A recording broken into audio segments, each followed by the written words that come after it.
What Uncle Sam Really Wants. Book by Noam Chomsky. Audiobook by the Learner's Library. Contents. Part 2. Devastation Abroad. A. Our Good Neighbor Policy. B. The Crucifixion of El Salvador. C. Teaching Nicaragua a Lesson. D. Making Guatemala a Killing Field. E. The Invasion of Panama. F. Inoculating Southeast Asia. G. The Gulf War. H. The Iran/Contra cover-up. I. The prospects for Eastern Europe. J. The world's rent-a-thug. Part 2. Devastation Abroad. Our Good Neighbor Policy. How well have the precepts put forth by George Kennan been followed? How thoroughly have we put aside all concern for vague and unreal objectives such as human rights, the raising of the living standards, and democratization? I've already discussed our commitment to democracy, but what about the other two issues? Let's focus on Latin America, and begin by looking at human rights. A study by Lars Schultz, the leading academic specialist on human rights there, shows that U.S. aid has tended to flow disproportionately to Latin American governments which torture their citizens. It has nothing to do with how much a country needs aid, only with its willingness to serve the interests of wealth and privilege.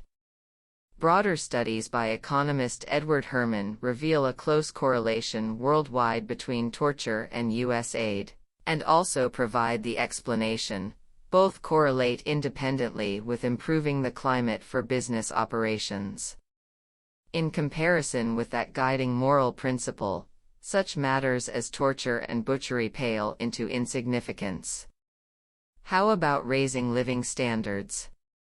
That was supposedly addressed by President Kennedy's Alliance for Progress, but the kind of development imposed was oriented mostly towards the needs of U.S. investors. It entrenched and extended the existing system in which Latin Americans are made to produce crops for export, and to cut back on subsistence crops like corn and beans grown for local consumption. Under alliance programs, for example, beef production increased while beef consumption declined. This agro-export model of development usually produces an economic miracle, where GNP goes up while much of the population starves. When you pursue such policies, popular opposition inevitably develops, which you then suppress with terror and torture. The use of terror is deeply ingrained in our character. Back in 1818, John Quincy Adams hailed the salutary efficacy of terror in dealing with mingled hordes of lawless Indians and Negroes. He wrote that to justify Andrew Jackson's rampages in Florida, which virtually annihilated the native population and left the Spanish province under U.S. control, much impressing Thomas Jefferson and others with his wisdom. The first step is to use the police. They're critical because they can detect discontent early and eliminate it before major surgery, as the planning documents call it, is necessary. If major surgery does become necessary, we rely on the army. When we can no longer control the army of a Latin American country, particularly one in the Caribbean Central American region, it's time to overthrow the government. Countries that have attempted to reverse the pattern, such as Guatemala under the democratic capitalist governments of Arevalo and Arbenz, or the Dominican Republic under the democratic capitalist regime of Bosch, became the target of U.S. hostility and violence. The second step is to use the military.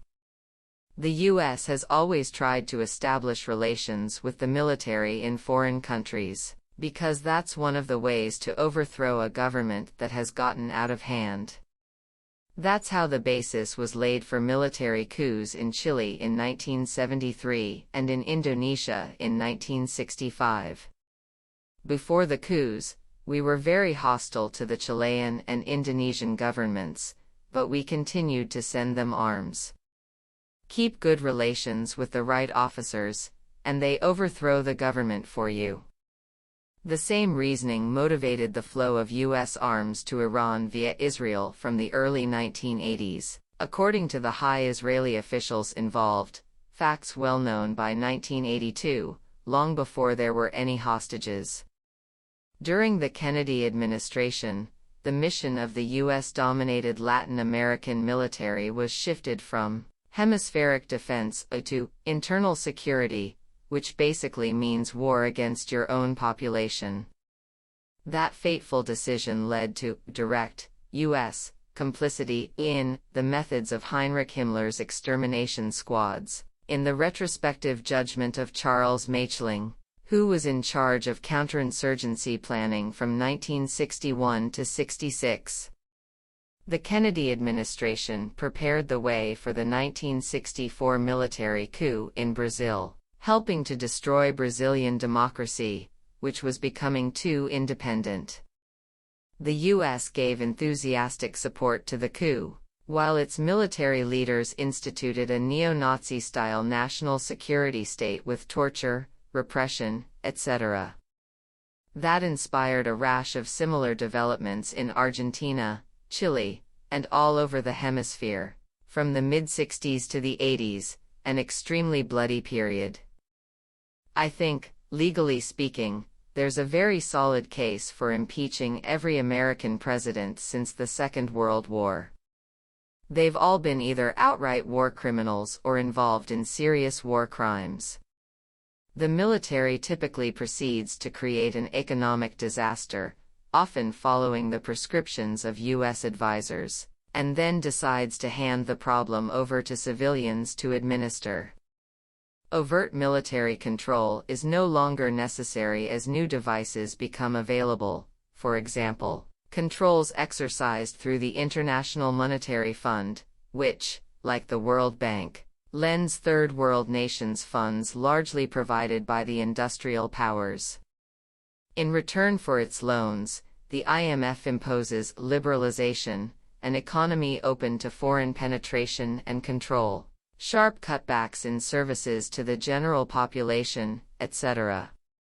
These measures place power even more firmly in the hands of the wealthy classes and foreign investors, stability, and reinforce the classic two-tiered societies of the Third World, the super-rich, and a relatively well-off professional class that serves them, and an enormous mass of impoverished, suffering people.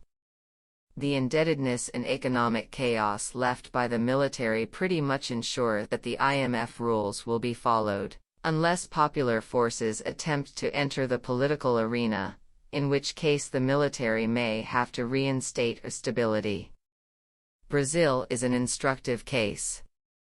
It is so well endowed with natural resources that it ought to be one of the richest countries in the world, and it also has high industrial development.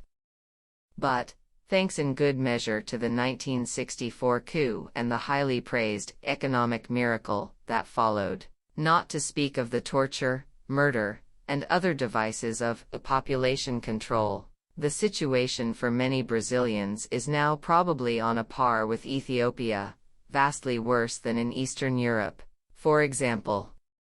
The Ministry of Education reports that over a third of the education budget goes to school meals, because most of the students in public schools either eat at school or not at all. According to South Magazine, a business magazine reporting on the Third World, Brazil has a higher infant mortality rate than Sri Lanka. A third of the population lives below the poverty line, and 7 million abandoned children beg, steal, and sniff glue on the streets. For scores of millions, home is a shack in a slum, or increasingly, a patch of ground under a bridge. That's Brazil, one of the naturally richest countries in the world. The situation is similar throughout Latin America. Just in Central America, the number of people murdered by US-backed forces since the late 1970s comes to something like 200,000, as popular movements that sought democracy and social reform were decimated. These achievements qualify the U.S. as an inspiration for the triumph of democracy in our time, in the admiring words of the liberal New Republic.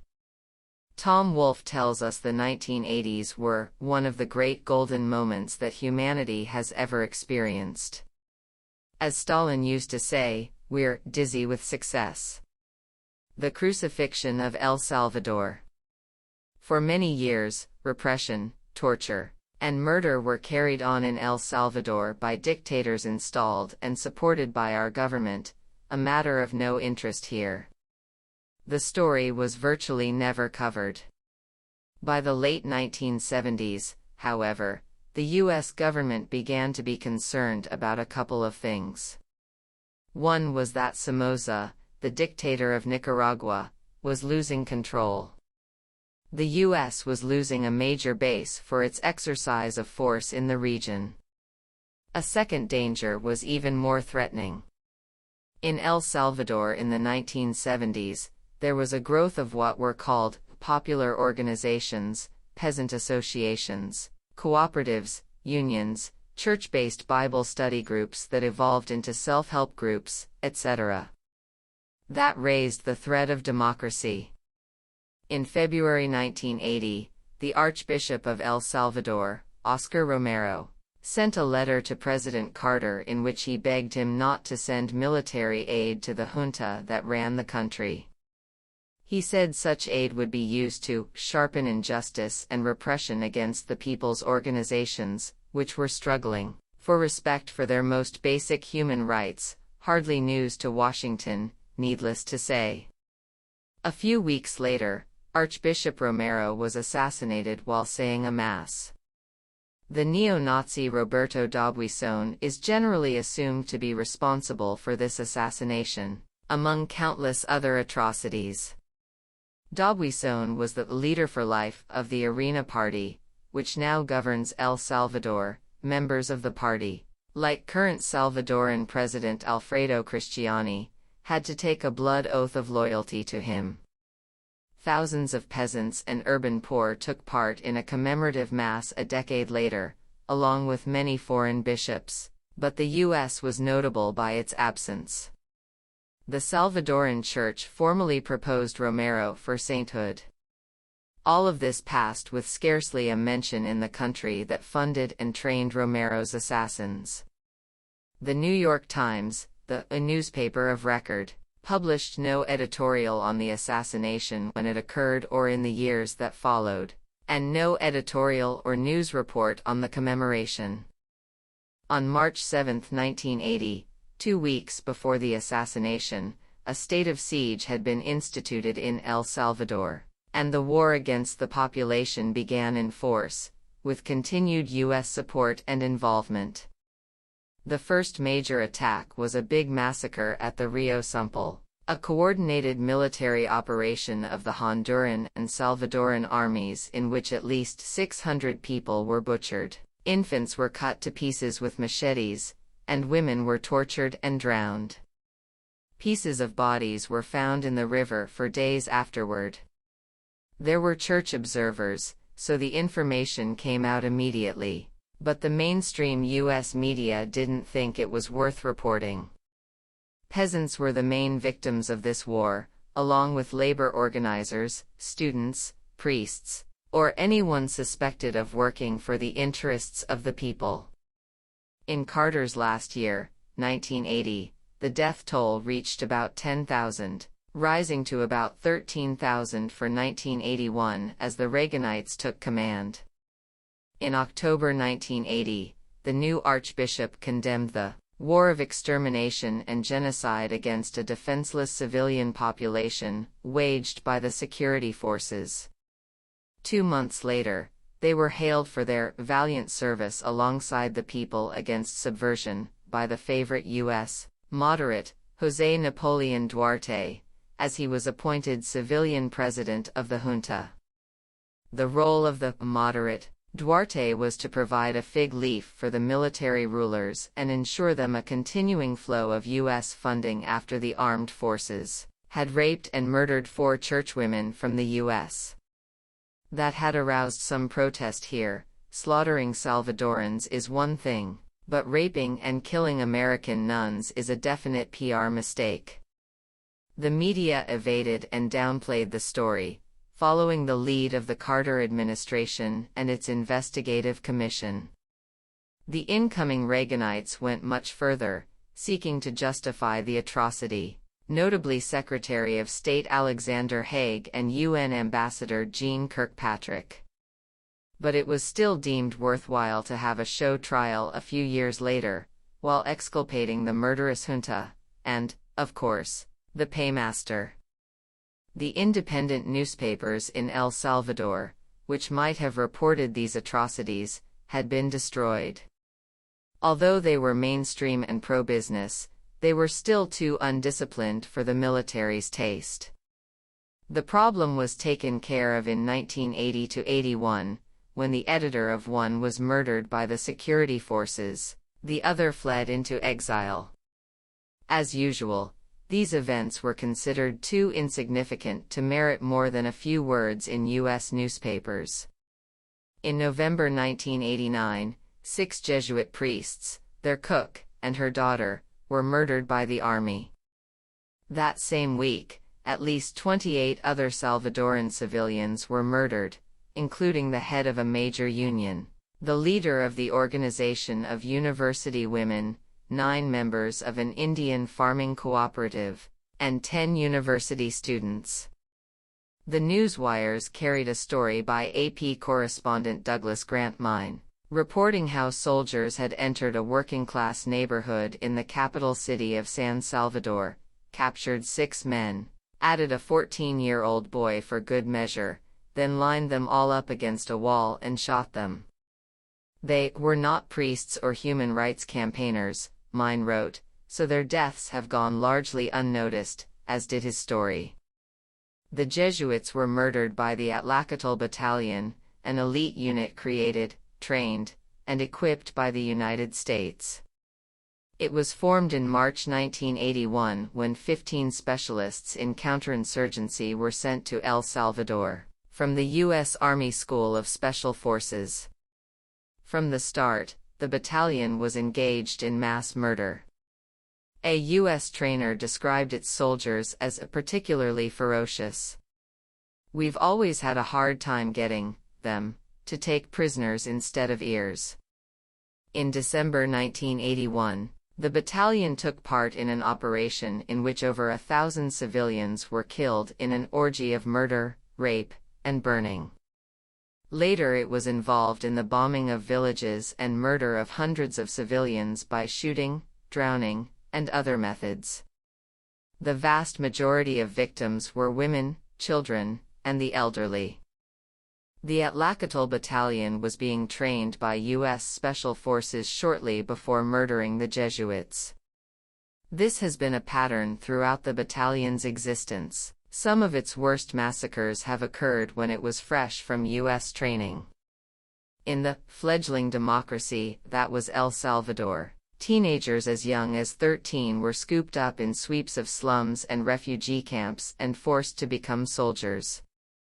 They were indoctrinated with rituals adopted from the Nazi SS, including brutalization and rape, to prepare them for killings that often have sexual and satanic overtones.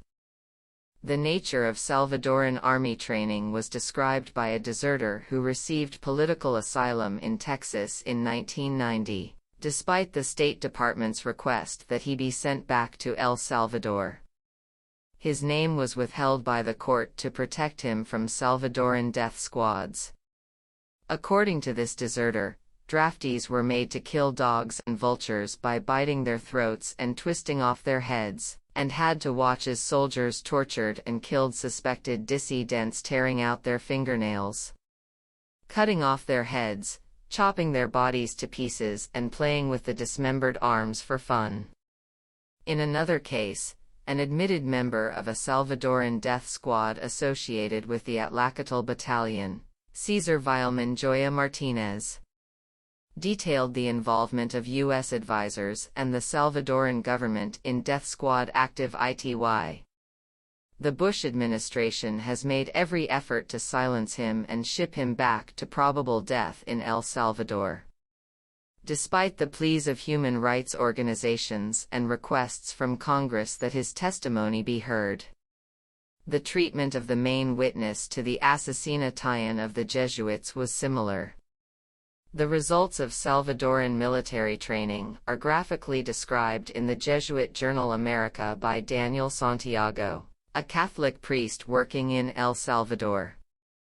He tells of a peasant woman who returned home one day to find her 3 children, her mother and her sister sitting around a table, each with its own decapitated head placed carefully on the table in front of the body, the hands arranged on top, as if each body was stroking its own head.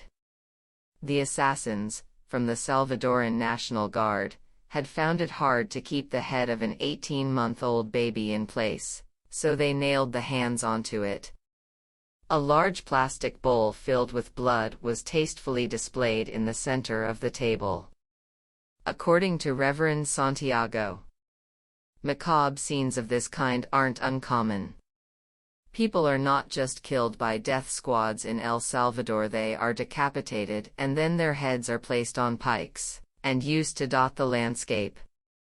Men are not just disemboweled by the Salvadoran treasury police, their severed genitalia are stuffed into their mouths.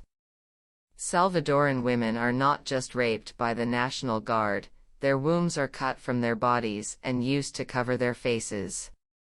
It is not enough to kill children, they are dragged over barbed wire until the flesh falls from their bones, while parents are forced to watch. Reverend Santiago goes on to point out that violence of this sort greatly increased when the church began forming peasant associations and self-help groups in an attempt to organize the poor.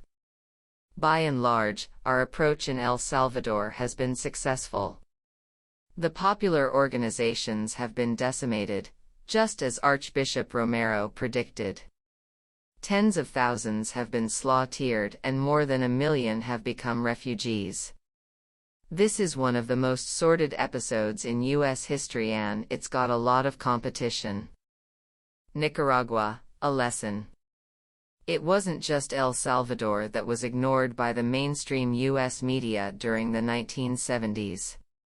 In the 10 years prior to the overthrow of the Nicaraguan dictator Anastasio Somoza in 1979, U.S. television, all networks, devoted exactly 1 hour to Nicaragua, and that was entirely on the Managua earthquake of 1972.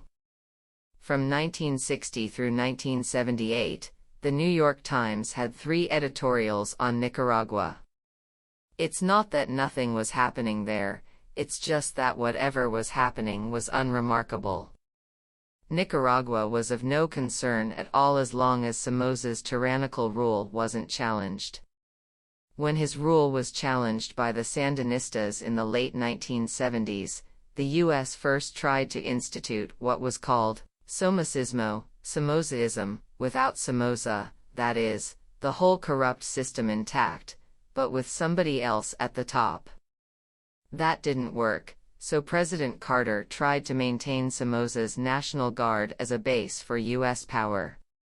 The National Guard had always been remarkably brutal and sadistic. By June 1979, it was carrying out massive atrocities in the war against the Sandinistas, bombing residential neighborhoods in Managua, killing tens of thousands of people. At that point, the U.S. ambassador sent a cable to the White House saying it would be ill-advised to tell the Guard to call off the bombing because that might interfere with the policy of keeping them in power and the Sandinistas out.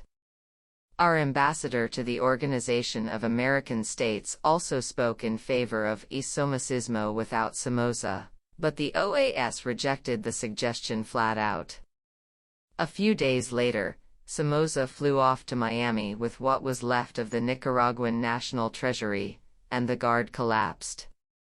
The Carter administration flew Guard commanders out of the country in planes with Red Cross markings, a war crime, and began to reconstitute the Guard on Nicaragua's borders.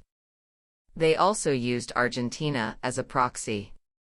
At that time, Argentina was under the rule of neo-Nazi generals, but they took a little time off from torturing and murdering their own population to help re-establish the Guard, soon to be renamed the Contras, or Freedom Fighters.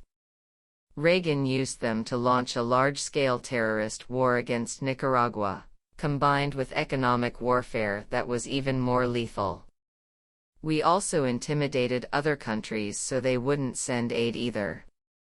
And yet, despite astronomical levels of military support, the United States failed to create a viable military force in Nicaragua.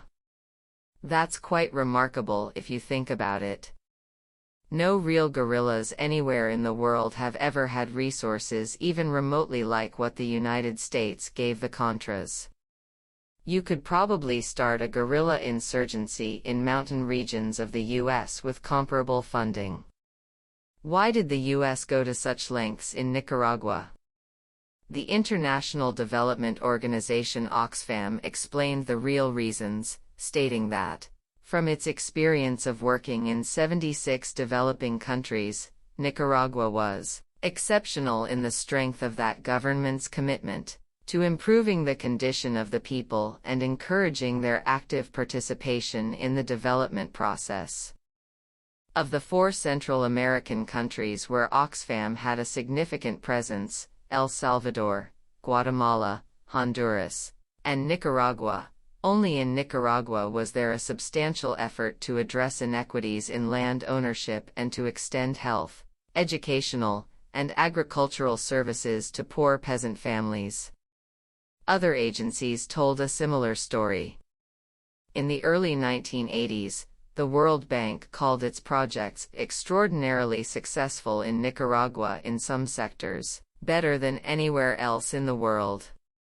In 1983, the Inter-American Development Bank concluded that Nicaragua has made noteworthy progress in the social sector, which is laying the basis for long-term socio-economic development. The success of the Sandinista reforms terrified U.S. planners. They were aware that, as José Figueres, the father of Costa Rican democracy, put it, for the first time, Nicaragua has a government that cares for its people.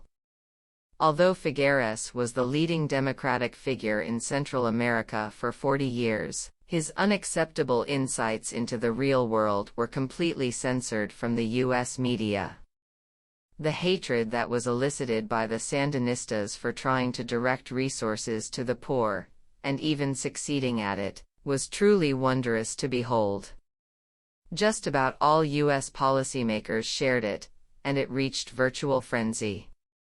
Back in 1981, a State Department insider boasted that we would turn Nicaragua into the Albania of Central America, that is, poor, isolated, and politically radical, so that the Sandinista dream of creating a new, more exemplary political model for Latin America would be in ruins. George Shultz called the Sandinistas a cancer, right here on our landmass, that has to be destroyed. At the other end of the political spectrum, leading Senate liberal Alan Cranston said that if it turned out not to be possible to destroy the Sandinistas, then we just have to let them fester in their own juices. So the U.S. launched a threefold attack against Nicaragua. First, we exerted extreme pressure to compel the World Bank and Inter-American Development Bank to terminate all projects and assistance. Second, we launched the Contra War along with an illegal economic war to terminate what Oxfam rightly called the threat of a good example. The Contra's vicious terrorist attacks against soft targets under U.S. orders did help, along with the boycott, to end any hope of economic development and social reform. U.S. terror ensured that Nicaragua couldn't demobilize its army and divert its pitifully poor and limited resources to reconstructing the ruins that were left by the U.S.-backed dictators and Reaganite crimes. One of the most respected Central America correspondents, Julia Preston, who was then working for the Boston Globe, reported that, Administration officials said they are content to see the Contras debilitate the Sandinistas by forcing them to divert scarce resources toward the war and away from social programs. That's crucial, since the social programs were at the heart of the good example that might have infected other countries in the region and eroded the American system of exploitation and robbery. We even refused to send disaster relief. After the 1972 earthquake, the U.S. sent an enormous amount of aid to Nicaragua, most of which was stolen by our buddy Somoza. In October 1988, an even worse natural disaster struck Nicaragua, Hurricane Joan. We didn't send a penny for that because if we had, it would probably have gotten to the people, not just into the pockets of some rich thug. We also pressured our allies to send very little aid. Now, this devastating hurricane, with its welcome prospects of mass starvation and long-term ecological damage, reinforced our efforts. We wanted Nicaraguans to starve so we could accuse the Sandinistas of economic mismanagement. Because they weren't under our control, Nicaraguans had to suffer and die. Third, we used diplomatic fakery to crush Nicaragua.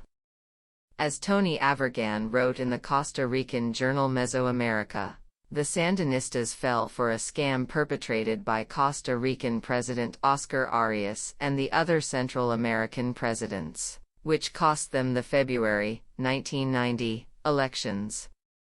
For Nicaragua, the peace plan of August 1987 was a good deal.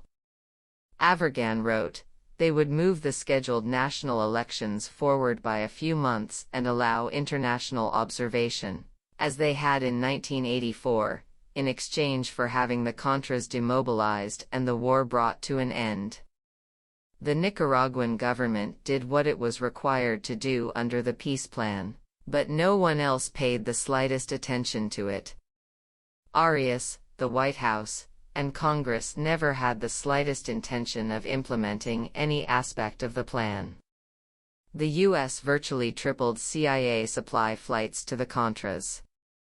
Within a couple of months, the peace plan was totally dead. As the election campaign opened, the U.S. made it clear that the embargo that was strangling the country and the Contra terror would continue if the Sandinistas won the election.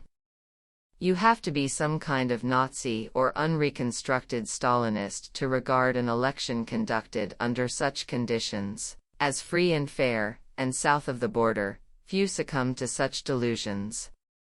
If anything like that were ever done by our enemies. I leave the media reaction to your imagination. The amazing part of it was that the Sandinistas still got 40% of the vote, while New York Times headlines proclaimed that Americans were united in joy over this victory for U.S. fair play. U.S. achievements in Central America in the past 15 years are a major tragedy, not just because of the appalling human cost, but because a decade ago there were prospects for real progress towards meaningful democracy and meeting human needs, with early successes in El Salvador, Guatemala, and Nicaragua. These efforts might have worked and might have taught useful lessons to others plagued with similar problems, which, of course, was exactly what U.S. planners feared. The threat has been successfully aborted, perhaps forever, making Guatemala a killing field. There was one place in Central America that did get some U.S. media coverage before the Sandinista Revolution, and that was Guatemala. In 1944, a revolution there overthrew a vicious tyrant, leading to the establishment of a democratic government that basically modeled itself on Roosevelt's New Deal. In the 10-year democratic interlude that followed, there were the beginnings of successful independent economic development. That caused virtual hysteria in Washington. Eisenhower and Dulles warned that the self-defense and self-preservation of the United States was at stake unless the virus was exterminated. U.S. intelligence reports were very candid about the dangers posed by capitalist democracy in Guatemala. A CIA memorandum of 1952 described the situation in Guatemala as adverse to U.S. interests because of the communist influence, based on militant advocacy of social reforms and nationalistic policies. The memo warned that Guatemala has recently stepped up substantially its support of communist and anti-American activities in other Central American countries. One prime example cited was an alleged gift of $300,000 to José Figueres. As mentioned above, José Figueres was the founder of Costa Rican democracy and a leading democratic figure in Central America. Although he cooperated enthusiastically with the CIA, had called the United States the standard-bearer of our cause, and was regarded by the U.S. ambassador to Costa Rica as the best advertising agency that the United Fruit Company could find in Latin America. Figueres had an independent streak and was therefore not considered as reliable as Somoza or other gangsters in our employ. In the political rhetoric of the United States, this made him possibly a communist. So if Guatemala gave him money to help him win an election, that showed Guatemala supported communists. Worse yet, the same CIA memorandum continued the radical and nationalist policies of the democratic capitalist government, including the persecution of foreign economic interests, especially the United Fruit Company, had gained the support or acquiescence of almost all Guatemalans. The government was proceeding to mobilize the hitherto politically inert peasantry, while undermining the power of large landholders. Furthermore, the 1944 revolution had aroused a strong national movement to free Guatemala from the military dictatorship, social backwardness, and economic colonialism, which had been the pattern of the past, and inspired the loyalty and conformed to the self-interest of most politically conscious Guatemalans. Things became still worse after a successful land reform began to threaten stability in neighboring countries where suffering people did not fail to take notice. In short, the situation was pretty awful. So the CIA carried out a successful coup. Guatemala was turned into the slaughterhouse it remains today, with regular U.S. intervention whenever things threatened to get out of line. By the late 1970s, atrocities were again mounting beyond the terrible norm, eliciting verbal protests. And yet, contrary to what many people believe, military aid to Guatemala continued at virtually the same level under the Carter Human Rights Administration. Our allies have been enlisted in the cause as well, notably Israel, which is regarded as a strategic asset, in part because of its success in guiding state terrorism. Under Reagan, support for near-genocide in Guatemala became positively ecstatic. The most extreme of the Guatemalan Hitlers we've backed there, Rios Montt, was lauded by Reagan as a man totally dedicated to democracy. In the early 1980s, Washington's friends slaughtered tens of thousands of Guatemalans, mostly Indians in the highlands, with countless others tortured and raped. Large regions were decimated. In 1988, a newly opened Guatemalan newspaper called La Época was blown up by government terrorists. At the time, the media here were very much exercised over the fact that the U.S.-funded journal in Nicaragua, La Prensa, which was openly calling for the overthrow of the government and supporting the U.S.-run terrorist army, had been forced to miss a couple of issues due to a shortage of newsprint. That led to a torrent of outrage and abuse in the Washington Post and elsewhere about Sandinista totalitarianism. On the other hand, the destruction of La Época aroused no interest whatsoever and was not reported here, although it was well known to U.S. journalists. Naturally, the U.S. media couldn't be expected to notice that U.S.-funded security forces had silenced the one tiny independent voice that had tried, a few weeks earlier, to speak up in Guatemala. A year later, a journalist from La Época, Julio Godoy, who had fled after the bombing, went back to Guatemala for a brief visit. When he returned to the U.S., he contrasted the situation in Central America with that in Eastern Europe. Eastern Europeans are luckier than Central Americans, Godoy wrote, because while the Moscow-imposed government in Prague would degrade and humiliate reformers, the Washington-made government in Guatemala would kill them. It still does, in a virtual genocide that has taken more than 150,000 victims. Victims, in what Amnesty International calls a government program of political murder. The press either conforms or, as in the case of La Época, disappears. One is tempted to believe, Godoy continued, that some people in the White House worship Aztec gods, with the offering of Central American blood. And he quoted a Western European diplomat who said, "As long as the Americans don't change their attitude towards the region, there's no space here for the truth or for hope." The invasion of Panama. Panama has been traditionally controlled by its tiny European elite, less than 10% of the population. That changed in 1968 when Omar Torrijos, a populist general, led a coup that allowed the black and mestizo, mixed race, poor to obtain at least a share of the power under his military dictatorship. In 1981, Torrijos was killed in a plane crash. By 1983, the effective ruler was Manuel Noriega, a criminal who had been a cohort of Torrijos and U.S. intelligence. The U.S. government knew that Noriega was involved in drug trafficking since at least 1972, when the Nixon administration considered assassinating him. But he stayed on the CIA payroll.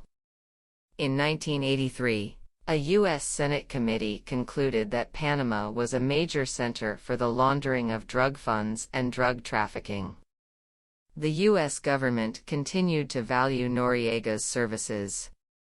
In May 1986, the director of the Drug Enforcement Agency praised Noriega for his vigorous anti-drug trafficking policy.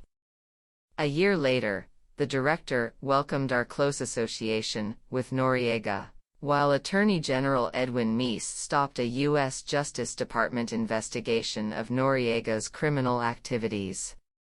In August 1987, a Senate resolution condemning Noriega was opposed by Elliott Abrams, the State Department official in charge of U.S. policy in Central America and Panama.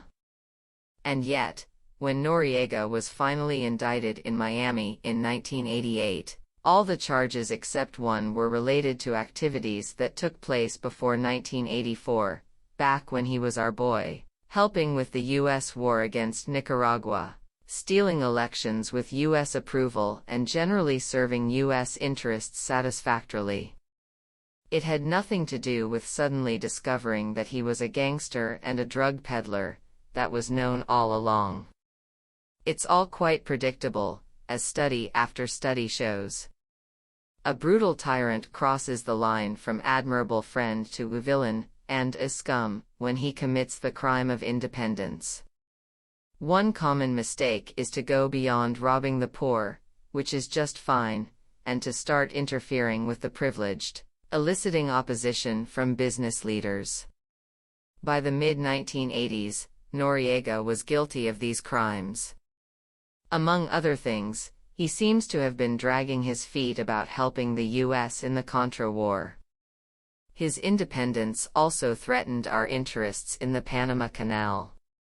On January 1, 1990, most of the administration of the canal was due to go over to Panama. In the year 2000, it goes completely to them. We had to make sure that Panama was in the hands of people we could control before that date. Since we could no longer trust Noriega to do our bidding, he had to go. Washington imposed economic sanctions that virtually destroyed the economy, the main burden falling on the poor non-white majority. They too came to hate Noriega, not least because he was responsible for the economic warfare, which was illegal. If anyone cares, that was causing their children to starve. Next, a military coup was tried but failed. Then, in December 1989, the U.S. celebrated the fall of the Berlin Wall and the end of the Cold War by invading Panama outright, killing hundreds or perhaps thousands of civilians, no one knows, and few north of the Rio Grande care enough to inquire. This restored power to the rich white elite that had been displaced by the Torrijos coup, just in time to ensure a compliant government for the administrative changeover of the canal on January 1, 1990, as noted by the right-wing European press. Throughout this process, the U.S. press followed Washington's lead, selecting villains in terms of current needs. Actions we'd formerly condoned became crimes. For example, in 1984, the Panamanian presidential election had been won by Arnulfo Arias. The election was stolen by Noriega, with considerable violence and fraud. But Noriega hadn't yet become disobedient. He was our man in Panama, and the Arias party was considered to have dangerous elements of ultranationalism. The Reagan administration therefore applauded the violence and fraud, and sent Secretary of State George Shultz down to legitimate the stolen election and praise Noriega's version of democracy as a model for the errant Sandinistas. The Washington Media Alliance and the major journals refrained from criticizing the fraudulent elections but dismissed as utterly worthless the Sandinistas' far more free and honest election in the same year because it could not be controlled. In May 1989, Noriega again stole an election, this time from a representative of the business opposition, Guillermo Endara. Noriega used less violence than in 1984. But the Reagan administration had given the signal that it had turned against Noriega. Following the predictable script, the press expressed outrage over his failure to meet our lofty democratic standards. The press also began passionately denouncing human rights violations that previously didn't reach the threshold of their attention. By the time we invaded Panama in December 1989, the press had demonized Noriega, turning him into the worst monster since Attila the Hun. It was basically a replay of the demonization of Gaddafi of Libya. Ted Koppel was orating that Noriega belongs to that special fraternity of international villains, men like Gaddafi, Idi Amin, and the Ayatollah Khomeini, whom Americans just love to hate. Dan Rather placed him at the top of the list of the world's drug thieves and scums. In fact, Noriega remained a very minor thug, exactly what he was when he was on the CIA payroll. In 1988, for example, America's Watch published a report on human rights in Panama, giving an unpleasant picture. But as their reports, and other inquiries, make clear, Noriega's human rights record was nothing remotely like that of other U.S. clients in the region, and no worse than in the days when Noriega was still a favorite, following orders. Take Honduras, for example. Although it's not a murderous terrorist state like El Salvador or Guatemala, human rights abuses were probably worse there than in Panama. In fact, there's one CIA-trained battalion in Honduras that all by itself had carried out more atrocities than Noriega did. Or consider US-backed dictators like Trujillo in the Dominican Republic, Somoza in Nicaragua, Marcos in the Philippines, Duvalier in Haiti, and a host of Central American gangsters through the 1980s. They were all much more brutal than Noriega, but the United States supported them enthusiastically right through decades of horrifying atrocities, as long as the profits were flowing out of their countries and into the U.S. George Bush's administration. continued to honor Mobutu, Ceausescu, and Saddam Hussein, among others, all far worse criminals than Noriega. Suharto of Indonesia, arguably the worst killer of them all, remains a Washington media moderate. In fact, at exactly the moment the Bush administration invaded Panama because of its outrage over Noriega's abuses of human rights, the administration announced new high-technology sales to China, noting that $300 million in business for U.S. firms was at stake and that contacts had secretly resumed a few weeks after the Tiananmen Square massacre. On the same day, the White House also announced plans, and implemented them shortly afterwards, to lift a ban on loans to Iraq. The State Department explained with a straight face that this was to achieve the goal of increasing U.S. exports and put us in a better position to deal with Iraq regarding its human rights record.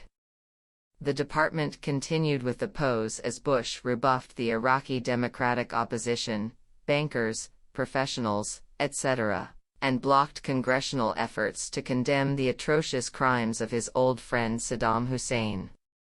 Compared to Bush's buddies in Baghdad and Beijing, Noriega looked like Mother Teresa.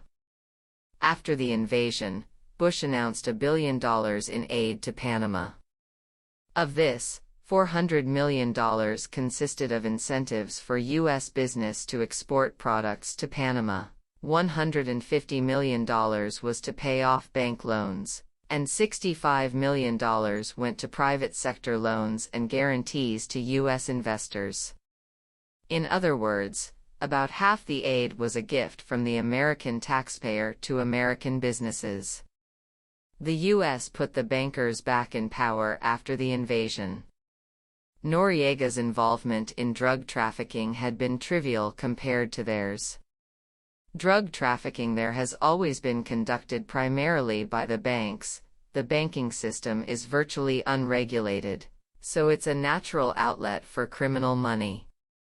This has been the basis for Panama's highly artificial economy and remains so, possibly at a higher level, after the invasion. The Panamanian defense forces have also been reconstructed with basically the same officers. In general, everything's pretty much the same, only now more reliable servants are in charge.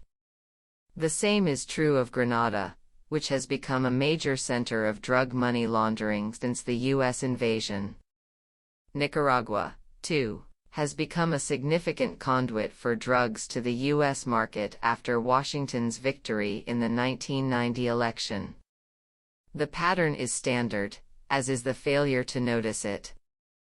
Inoculating Southeast Asia. The U.S. wars in Indochina fall into the same general pattern.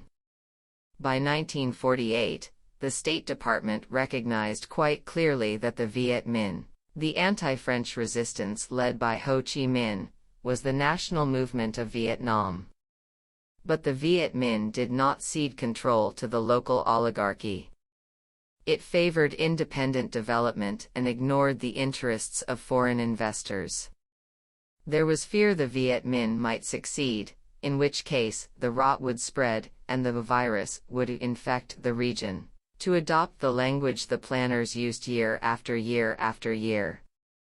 Except for a few madmen and nitwits, none feared conquest. They were afraid of a positive example of successful development. What do you do when you have a virus? First, you destroy it, then you inoculate potential victims so that the disease does not spread. That's basically the U.S. strategy in the Third World. If possible, it's advisable to have the local military destroy the virus for you. If they can't, you have to move your own forces in. That's more costly, and it's ugly, but sometimes you have to do it. Vietnam was one of those places where we had to do it. Right into the late 1960s, the U.S. blocked all attempts at a political settlement of the conflict, even those advanced by the Saigon generals. If there were a political settlement, there might be progress toward successful development outside of our influence, an unacceptable outcome. Instead, we installed a typical Latin American-style terror state in South Vietnam, subverted the only free elections in the history of Laos because the wrong side won, and blocked elections in Vietnam because it was obvious the wrong side was going to win there too. The Kennedy administration escalated the attack against South Vietnam from massive state terror to outright aggression. Johnson sent a huge expeditionary force to attack South Vietnam and expanded the war to all of Indochina.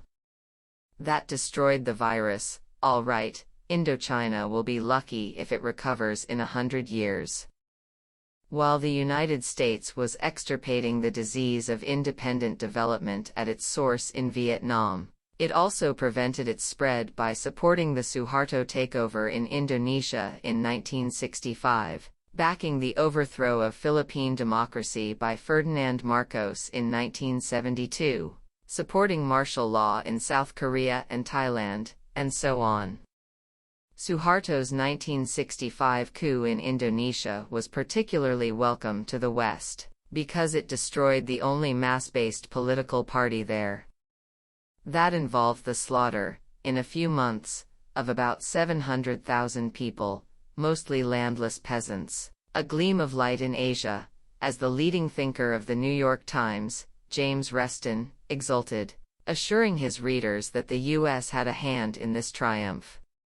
The West was very pleased to do business with Indonesia's new, moderate leader, as the Christian Science Monitor described General Suharto, after he had washed some of the blood off his hands, meanwhile adding hundreds of thousands of corpses in East Timor and elsewhere. This spectacular mass murderer is, at heart, benign, the respected London economist assures us, doubtless referring to his attitude toward Western corporations. After the Vietnam War was ended in 1975, the major policy goal of the U.S. has been to maximize repression and suffering in the countries that were devastated by our violence. The degree of cruelty is quite astonishing. When the Mennonites tried to send pencils to Cambodia, the State Department tried to stop them.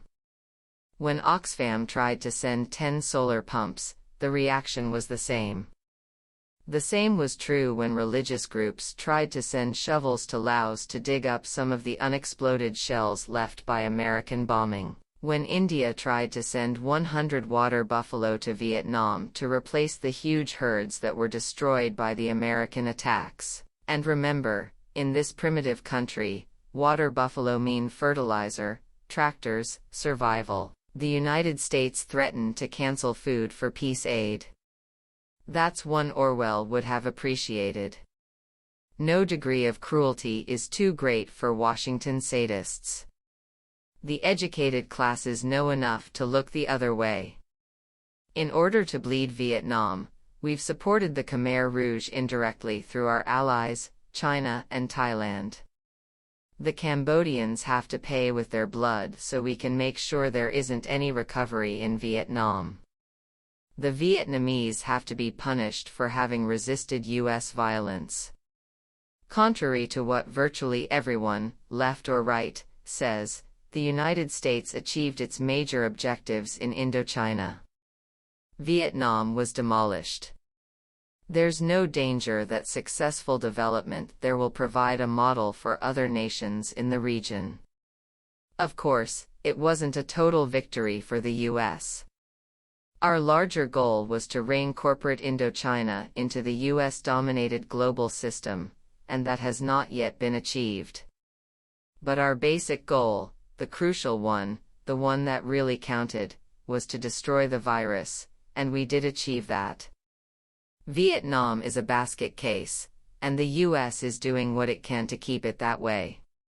In October 1991, the U.S. once again overrode the strenuous objections of its allies in Europe and Japan and renewed the embargo and sanctions against Vietnam. The Third World must learn that no one dare raise their head. The global enforcer will persecute them relentlessly if they commit this unspeakable crime. The Gulf War. The Gulf War illustrated the same guiding principles, as we see clearly if we lift the veil of propaganda. When Iraq invaded Kuwait in August 1990, the UN Security Council immediately condemned Iraq and imposed severe sanctions on it. Why was the UN response so prompt and so unprecedentedly firm?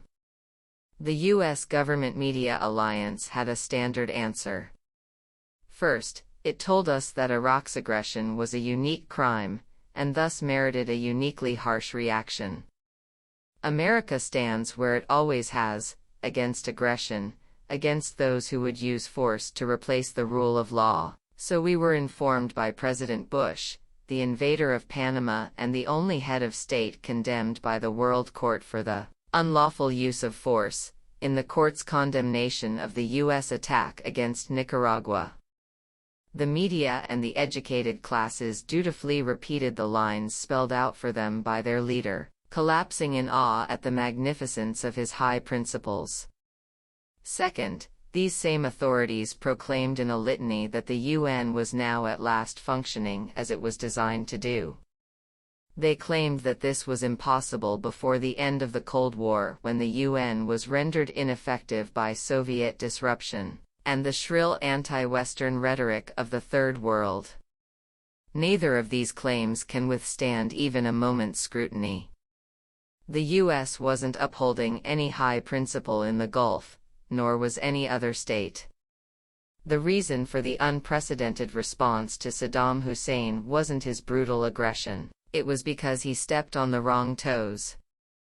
Saddam Hussein is a murderous gangster, exactly as he was before the Gulf War, when he was our friend and favored trading partner. His invasion of Kuwait was certainly an atrocity, but well within the range of many similar crimes conducted by the US and its allies, and nowhere near as terrible as some. For example, Indonesia's invasion and annexation of East Timor reached near genocidal proportions, thanks to the decisive support of the US and its allies. Perhaps 1/4 of the 700,000 population were killed, a slaughter exceeding that of Pol Pot, relative to the population, in the same years. Our ambassador to the UN at the time, and now Senator from New York, Daniel Moynihan, explained his achievement at the UN concerning East Timor. The United States wished things to turn out as they did, and worked to bring this about. The Department of State desired that the United Nations prove utterly ineffective in whatever measures it undertook.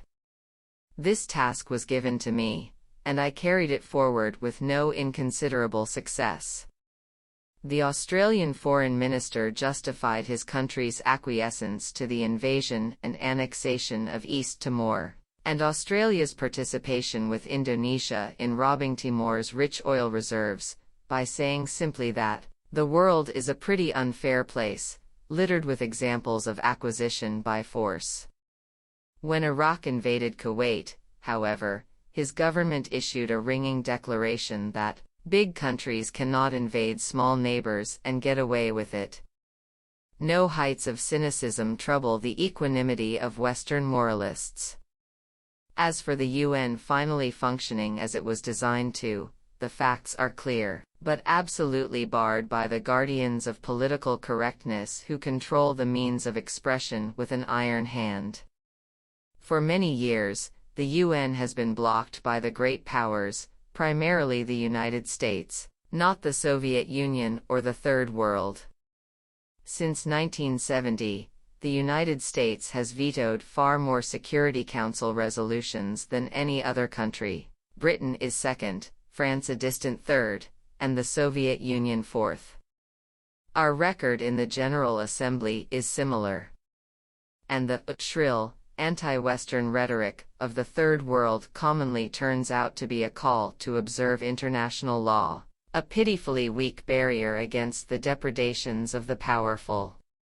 The UN was able to respond to Iraq's aggression because, for once, the United States allowed it to. The unprecedented severity of the UN sanctions was the result of intense US pressure and threats. The sanctions had an unusually good chance of working, both because of their harshness and because the usual sanctions busters, the United States, Britain, and France, would have abided by them for a change.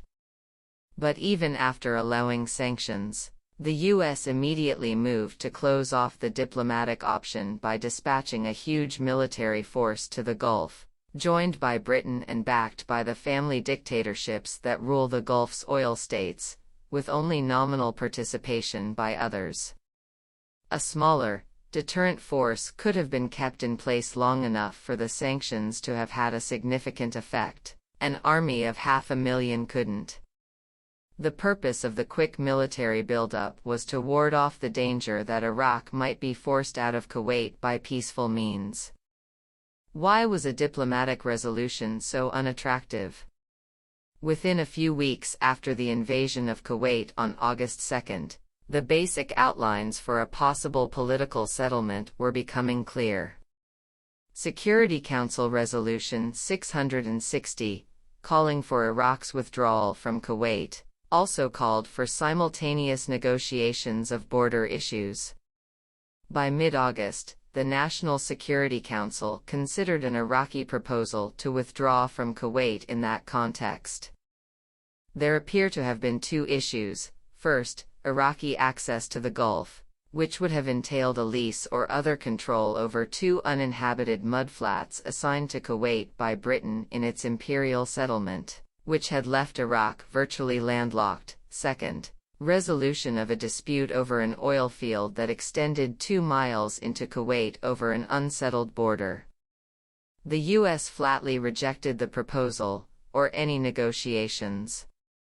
On August 22, without revealing these facts about the Iraqi initiative, which it apparently knew, the New York Times reported that the Bush administration was determined to block the diplomatic track, for fear that it might defuse the crisis in very much this manner. The basic facts were published a week later by the Long Island Daily Newsday, but the media largely kept their silence. The last known offer before the bombing, released by U.S. officials on January 2, 1991, called for total Iraqi withdrawal from Kuwait. There were no qualifications about borders, but the offer was made in the context of unspecified agreements on other linked issues, weapons of mass destruction in the region and the Israel-Arab conflict. The latter issues include Israel's illegal occupation of southern Lebanon, in violation of Security Council Resolution 425 of March 1978, which called for its immediate and unconditional withdrawal from the territory it had invaded. The U.S. response was that there would be no diplomacy. The media suppressed the facts, Newsday aside, while lauding Bush's high principles. The U.S. refused to consider the linked issues because it was opposed to diplomacy on all the linked issues. This had been made clear months before Iraq's invasion of Kuwait, when the U.S. had rejected Iraq's offer of negotiations over weapons of mass destruction. In the offer, Iraq proposed to destroy all such chemical and biological weapons, if other countries in the region also destroyed their weapons of mass destruction. Saddam Hussein was then Bush's friend and ally, so he received a response, which was instructive. Washington said it welcomed Iraq's proposal to destroy its own weapons, but didn't want this linked to other issues or weapons systems. There was no mention of the other weapons systems, and there's a reason for that. Israel not only may have chemical and biological weapons, it's also the only country in the Middle East with nuclear weapons, probably about 200 of them. But Israeli nuclear weapons is a phrase that can't be written or uttered by any official U.S. government source.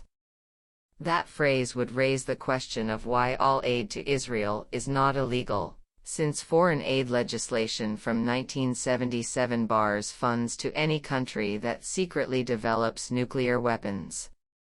Independent of Iraq's invasion, the U.S. had also always blocked any peace process, in the Middle East that included an international conference and recognition of a Palestinian right of self-determination. For 20 years, the U.S. has been virtually alone in this stance. UN votes indicate the regular annual pattern, once again in December 1990.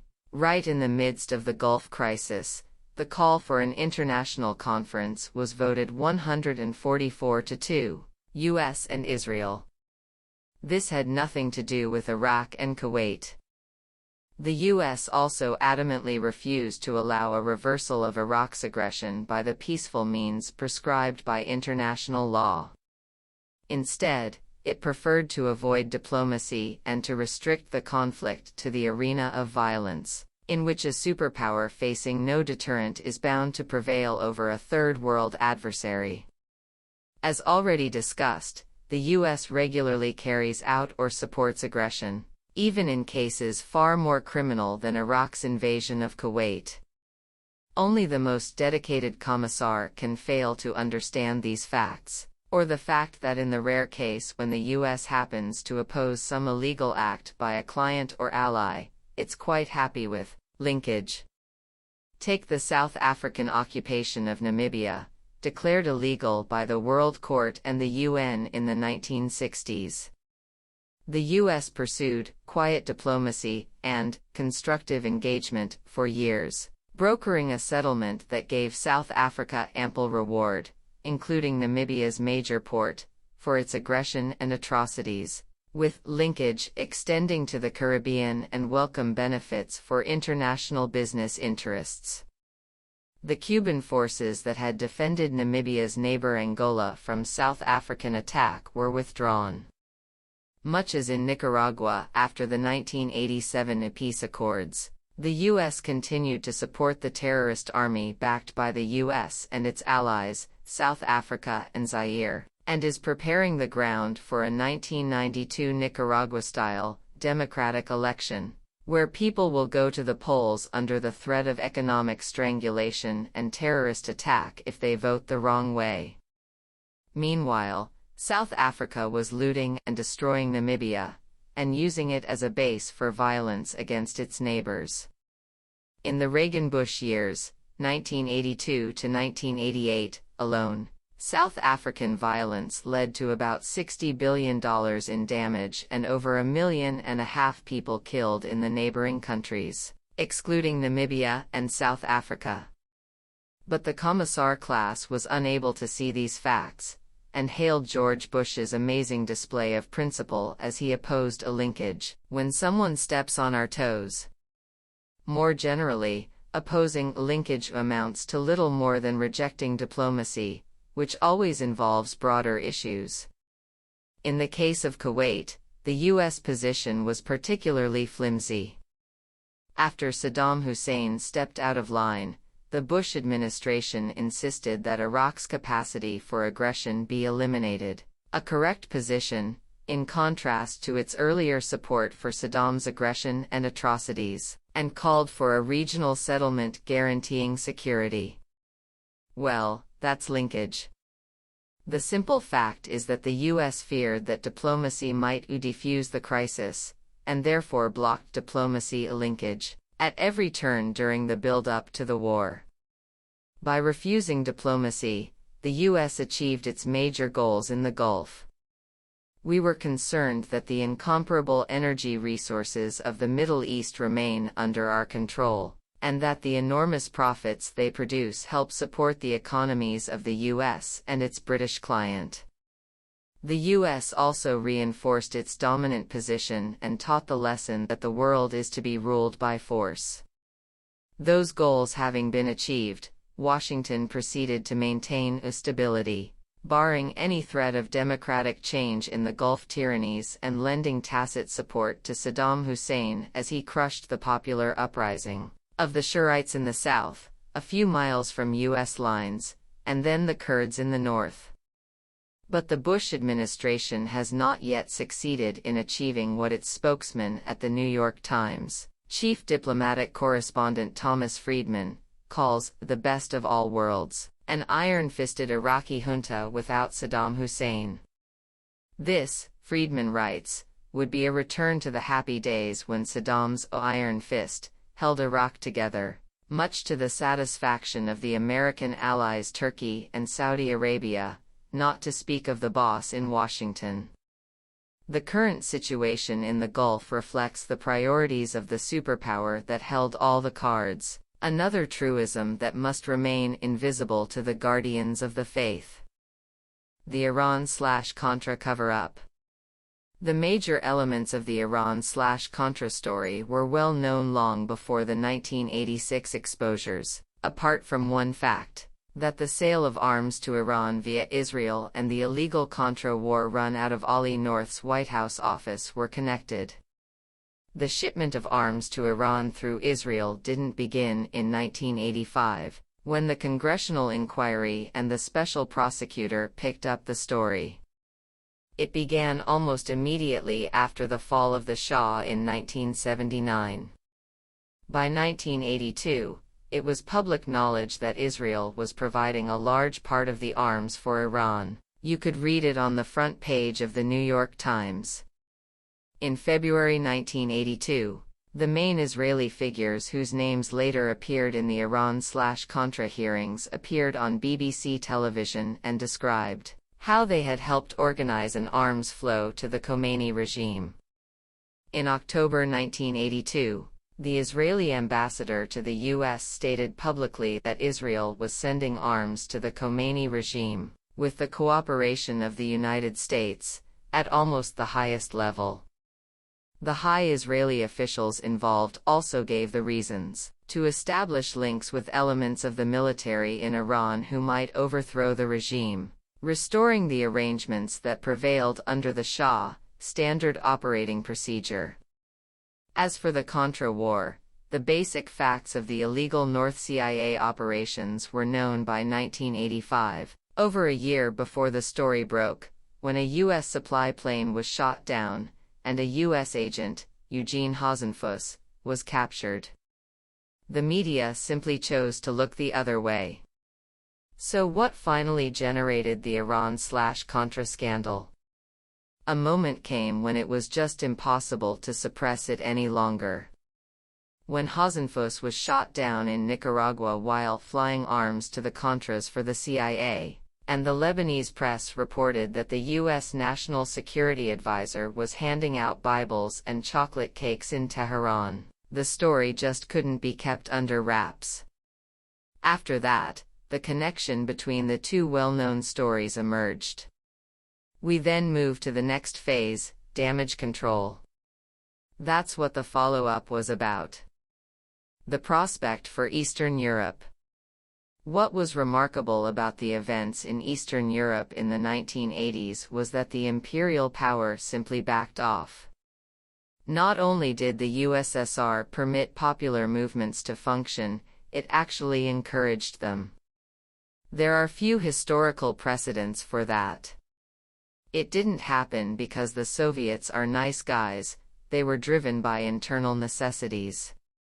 But it did happen, and as a result, the popular movements in Eastern Europe didn't have to face anything remotely like what they would have faced on our turf.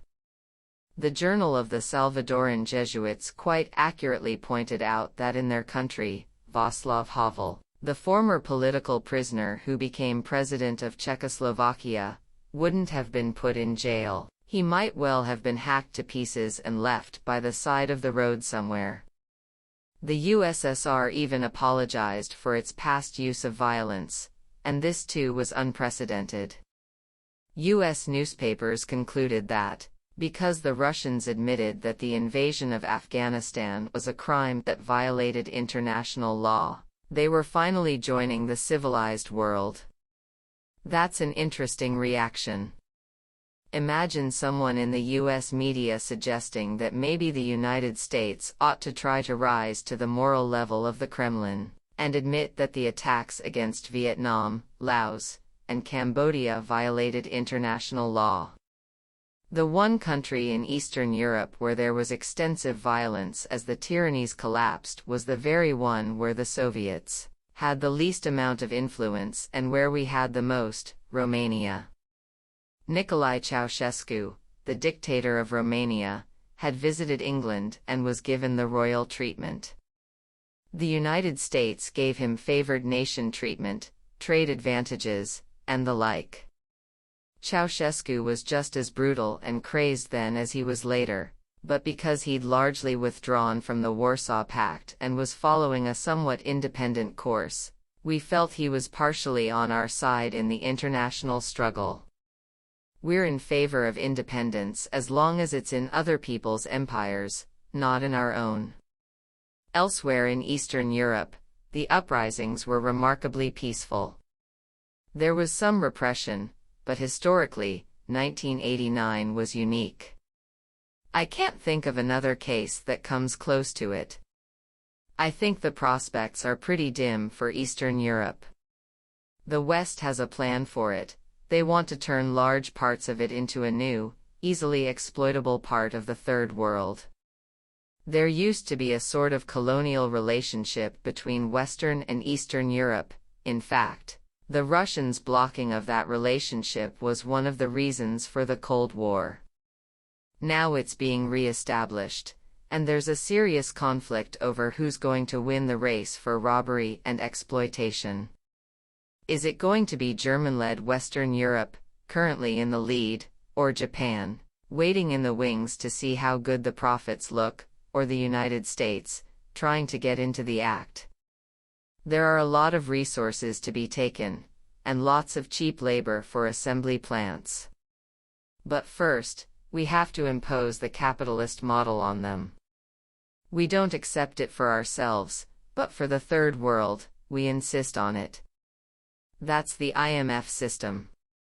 If we can get them to accept that, they'll be very easily exploitable and will move toward their new role as a kind of Brazil or Mexico. In many ways, Eastern Europe is more attractive to investors than Latin America. One reason is that the population is white and blue-eyed, and therefore easier to deal with for investors who come from deeply racist societies like Western Europe and the United States. More significantly, Eastern Europe has much higher general health and educational standards than Latin America, which, except for isolated sectors of wealth and privilege, is a total disaster area. One of the few exceptions in this regard is Cuba, which does approach Western standards of health and literacy, but its prospects are very grim. One reason for this disparity between Eastern Europe and Latin America is the vastly greater level of state terror in the latter, after the Stalin years. A second reason is economic policy. According to U.S. intelligence, the Soviet Union poured about $80 billion into Eastern Europe in the 1970s. The situation has been quite different in Latin America. Between 1982 and 1987, about $150 billion were transferred from Latin America to the West. The New York Times cites estimates that hidden transactions, including drug money, illegal profits, etc., might be in the $700 billion range. The effects in Central America have been particularly awful, but the same is true throughout Latin America. There's rampant poverty, malnutrition, infant mortality, environmental destruction, state terror, and a collapse of living standards to the levels of decades ago. The situation in Africa is even worse. The catastrophe of capitalism was particularly severe in the 1980s, an unrelenting nightmare, in the domains of the Western powers, in the accurate terms of the head of the Organization of African Unity. Illustrations provided by the World Health Organization estimate that 11 million children die every year in the developing world, a silent genocide that could be brought to a quick end if resources were directed to human needs rather than the enrichment of a few. In a global economy designed for the interests and needs of international corporations and finance, and sectors that serve them, most of the species becomes superfluous. They will be cast aside if the institutional structures of power and privilege function without popular challenge or control. The world's rent-a-thug. For most of this century, the United States was far and away the world's dominant economic power, and that made economic warfare an appealing weapon, including measures ranging from a legal embargo to enforcement of IMF rules, for the weak. But in the last 20 years or so, the US has declined relative to Japan and German-led Europe, thanks in part to the economic mismanagement of the Reagan administration, which threw a party for the rich with costs paid by the majority of the population and future generations. At the same time, however, US military power has become absolutely preeminent. As long as the Soviet Union was in the game, there was a limit to how much force the US could apply, particularly in more remote areas where we didn't have a big conventional force advantage. Because the USSR used to support governments and political movements the US was trying to destroy, there was a danger that US intervention in the Third World might explode into a nuclear war.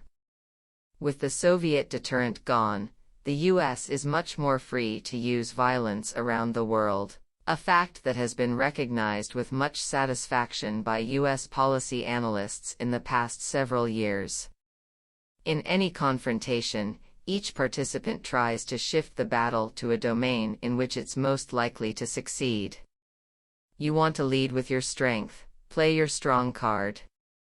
The strong card of the United States is force. So if we can establish the principle that force rules the world, that's a victory for us. If, on the other hand, a conflict is settled through peaceful means, that benefits us less because our rivals are just as good or better in that domain. Diplomacy is a particularly unwelcome option, unless it's pursued under the gun. The US has very little popular support for its goals in the Third World. This isn't surprising, since it's trying to impose structures of domination and exploitation. A diplomatic settlement is bound to respond, at least to some degree, to the interests of the other participants in the negotiation, and that's a problem when your positions aren't very popular. As a result, negotiations are something the US commonly tries to avoid. Contrary to much propaganda, that has been true in Southeast Asia, the Middle East, and Central America for many years. Against this background, it's natural that the Bush administration should regard military force as a major policy instrument, preferring it to sanctions and diplomacy, as in the Gulf crisis. But since the US now lacks the economic base to impose order and stability in the Third World, it must rely on others to pay for the exercise, a necessary one, it's widely assumed, since someone must ensure proper respect for the masters. The flow of profits from Gulf oil production helps, but Japan and German-led continental Europe must also pay their share as the US adopts the mercenary role, following the advice of the international business press. The financial editor of the conservative Chicago Tribune has been stressing these themes with particular clarity. We must be willing mercenaries, paid for our ample services by our rivals, using our monopoly power in the security market to maintain our control over the world economic system. We should run a global protection racket, he advises, selling protection to other wealthy powers who will pay us a war premium. This is Chicago, where the words are understood: if someone bothers you, you call on the mafia to break their bones. And if you fall behind in your premium, your health may suffer too. To be sure, the use of force to control the Third World is only a last resort. The IMF is a more cost-effective instrument than the Marines and the CIA if it can do the job. But the iron fist must be poised in the background, available when needed. Our rent-a-thug role also causes suffering at home.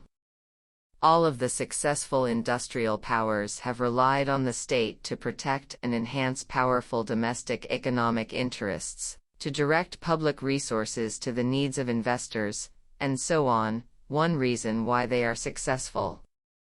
Since 1950, the U.S. has pursued these ends largely through the Pentagon system, including NASA and the Department of Energy, which produces nuclear weapons. By now, we are locked into these devices for maintaining electronics, computers, and high-tech industry generally. Reaganite military Keynesian excesses added further problems. The transfer of resources to wealthy minorities and other government policies led to a vast wave of financial manipulations and a consumption binge. But there was little in the way of productive investment, and the country was saddled with huge debts, government, corporate, household, and the incalculable debt of unmet social needs as the society drifts toward a third world pattern, with islands of great wealth and privilege in a sea of misery and suffering. When a state is committed to such policies, it must somehow find a way to divert the population, to keep them from seeing what's happening around them. There are not many ways to do this.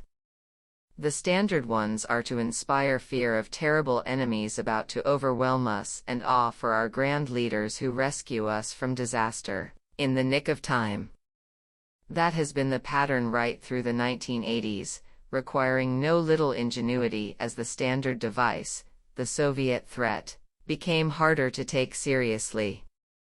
So the threat to our existence has been Gaddafi and his hordes of international terrorists, Grenada and its ominous air base, Sandinistas marching on Texas, Hispanic narco-traffickers led by the arch-maniac Noriega, and crazed Arabs generally. Most recently, it's Saddam Hussein, after he committed his sole crime, the crime of disobedience, in August 1990. It has become more necessary to recognize what has always been true, that the prime enemy is the Third World, which threatens to get out of control. These are not laws of nature. The processes and the institutions that engender them could be changed. But that will require cultural, social, and institutional changes of no little moment, including democratic structures that go far beyond periodic selection of representatives of the business world to manage domestic and international affairs.